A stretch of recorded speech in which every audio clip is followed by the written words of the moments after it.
Murder in the morning from the Hidden Killers podcast. So it's not anything really new when we're looking at the investigation into accused murderer Bryan Kohberger to find pieces of his past. It's been going on since very, very early on. Some of the interesting pieces included the revelations from former students, former teachers of where he was a teaching assistant, from what we believe to be his writings online about seeing visual snow and being disconnected from emotions and his family and feeling very off, and several others. But there's a new one that we have to talk to you about today. How about that? I feel like more and more is going to keep popping up as time goes on. You know, I feel like the more people get talked to about this guy, because I feel like we don't know enough about him. We know about the potential crimes, but I want to hear about him in high school. I want to hear about him in college. What was he like leading up to this ultimate moment? Well, from everything that we've heard and everything that we know, he very much allegedly fits the profile, I think, that a lot of us have of him, of being very awkward with women and people, very intense. And yeah. I'm sorry, I'm giggling just a hair because you and I have worked with people who fit this exact description. Oh, and I wouldn't be surprised if they have bodies somewhere too. Some of those people were, it's like, and by the way, but in this case, we're going to take a look at some of the troubling history of Kohberger, who's now 28. He's, of course, facing the charges of murdering the 4 University of Idaho students. Well, he'd been previously expelled from a high school law enforcement program. Oh, boy. The reason? Multiple complaints about his behavior, primarily from female students. Oh, God. Not surprising. This is a guy who fits that profile. There's plenty of guys who are very awkward around women that really, they're just awkward dudes and really have nothing bad that they're going to do. They're just awkward. And there's plenty that are just fucking beyond that and weird and maybe are going to do crazy, horrible things like the allegations against Kohberger. Kohberger's aspiration to join the ranks of law enforcement, they weren't secret at all. It goes all the way back to high school when he was a student at Monroe Career and Technical Institute. He was a part of their law enforcement program. However, as Tanya Carmella-Beers, a former administrator of the institute, revealed, his behavior led to his eventual removal from the program. Carmella-Beers was quoted as saying to the Daily Mail, Kohberger wasn't going to end up in the police academy. She further explained that he had taken the program extremely serious, but his path took a turn after a group of female students lodged a complaint against him. While she refrained from going into specific details due to student privacy laws, she noted that the circumstances leading to his exit now makes sense. And also, if we add up some of the other things that we've heard about him from in college and the complaints against him there, it all adds up. On November 13th, tragedy obviously struck at the University of Idaho when Kaylee Gonsalves, Madison Mogan, Zana Kernodle, and Ethan Chapin were all found dead in their off-campus residence. Kohberger, with his once cherished dreams of law enforcement, now stands as the primary suspect in those heinous crimes. Kohberger's subsequent activities after being dismissed from the law enforcement program also raised some eyebrows. He transferred to a heating, ventilation, and air conditioning course after being kicked out of the law enforcement course, but dropped out a year later. There's something weird about that. You still have access to people's homes. Yes, I was just going to go there. Were you? Yeah, I was just thinking that myself. Go ahead. I mean, that's where my mind was going. Yeah, I'm thinking like the cable repair guy or an appliance repair, somebody who has to come into people's homes where, maybe you've stayed home from work because they're going to come between 8 and 3. So you've got this huge window where you're home alone waiting for the repair guy. And it's just you and the repair guy. And it's this awkward moment. There's just a few jobs like that where you invite a stranger into your home. And that's one of them. Without a doubt.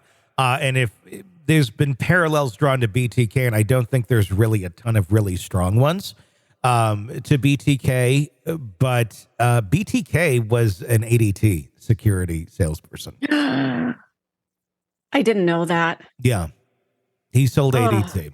I mean, so it's a person you're calling to secure your home and Keep you safe. potentially being the person who ends up killing you. And yeah, I mean, that is a scary prospect of, these people you invite into their home and like, well, they're here to do this or that. And you hope they're on the up and up. But if they're not, you have someone in your home. He used his brief stint in the law enforcement program to secure a part-time security guard position at Mount Pleasant High School. His tenure there was also short-lived, ending with a forced resignation under mysterious circumstances. So every time he's been in like a law enforcement position or attempting to be in a law enforcement position or just some sort of security type position, it's never ended well. Ew, they're looking at it going, something's up with this guy. 110%. We're talking about the class in high school. We're talking about the forced resignation of being the security guard at Mount Pleasant High School. And we're also talking about his application when he was in Idaho, where he was trying to get into law enforcement there as well. The application was there, and we don't really know exactly how far that actually went, other than he didn't get far or never even got accepted into any sort of position there. That's never truly been cleared up, because there was some concern early on that, well, did he have access to like security cameras or traffic cameras or something around the city or anything like that to track people? We don't truly know the answer to that yet. His high school years are also marked by personal transformations. According to close friends Casey, Arntz, and Bree, he faced weight-related bullying, leading him to lose nearly 100 pounds during his senior year. However, the physical transformation was accompanied by a behavioral shift as well. Kohberger started exhibiting bullying behavior himself, targeting Arnett's brother with physical aggression. Bree also highlighted another disturbing development: Kohberger's descent into drug use, notably heroin. A report from DailyMail.com further paints the picture of a man who consistently made others, especially women, uncomfortable. This behavior extended into his adult life. Jordan Solnuck, owner of a Pennsylvania bar, described Kohberger as someone who made creepy comments and was aggressive towards female staff. Additionally, during his tenure as a teaching assistant at Washington State, Kohberger faced accusations of sexism. He's, of course, pled not guilty.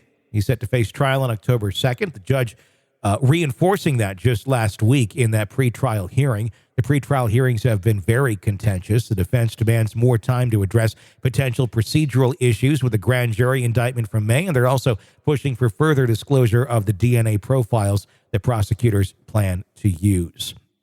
The latest on that pretrial hearing from last week, in case you didn't catch that, the judge has said, no, we're not getting more time. We're following our schedule as of right now. And he has yet, as of our recording this, to make a decision on the DNA and the profiles and how much he feels is appropriate to release to the defense to look at. It's interesting to note that the things that they're trying to look at in the DNA profiles and the genealogy matching are pieces that the prosecution isn't even planning on bringing up in court. Oh, wow. So the reason to look at it, Megan, I don't know. It's like, this isn't part of the case. We're not going to even use this. We're telling you right now, we're not going to use this. Why? What do you want? I mean, it's not. Yeah, why are they even talking about it? There's nothing in here that's going to be in your defense. I mean, it's just all.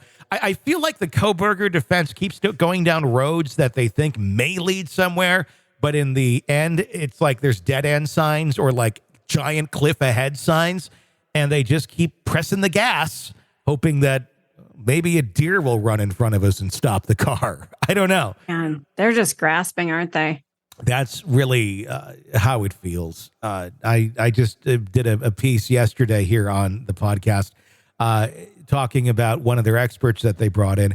And I'm not, in no way, shape, or form am I trying to disparage this biologist or their expertise in genealogy, because it seems that they do have a lot of experience there, but it's more so on a consumer standpoint level of someone trying to find their loved one. there's nothing on this woman's website that has anything to do with criminal investigations or matching DNA in a criminal type case the way that they're trying to do it here. It's someone who's an expert witness that was able to testify to what they do. And the way you word questions, if you're the attorney, you can get somewhat usable answers out that could easily confuse a jury. I don't think this witness was trying to confuse anybody. They were just trying to answer their questions. But I think that is the goal. It's make as much of a gray, smoky area as you possibly can around everything here. And hopefully at least one of those people on that jury is going to be dumb enough to go, well, maybe you got a point here. Like, there's no fact to anything they're saying, but, well, maybe they do. And that right there can hang a jury. It can lead to an acquittal. It can lead to a lot of things. And that I really feel is what they are. They're trying to do that, obviously, before they even have a jury. But I think one of the bigger things is they're trying to create enough doubt, number one, that death is taken off the table. Yeah, I think you nailed it. They're just looking for just that shadow of a doubt. We can get that off. If Kohberger's death is off the table, they've done their job.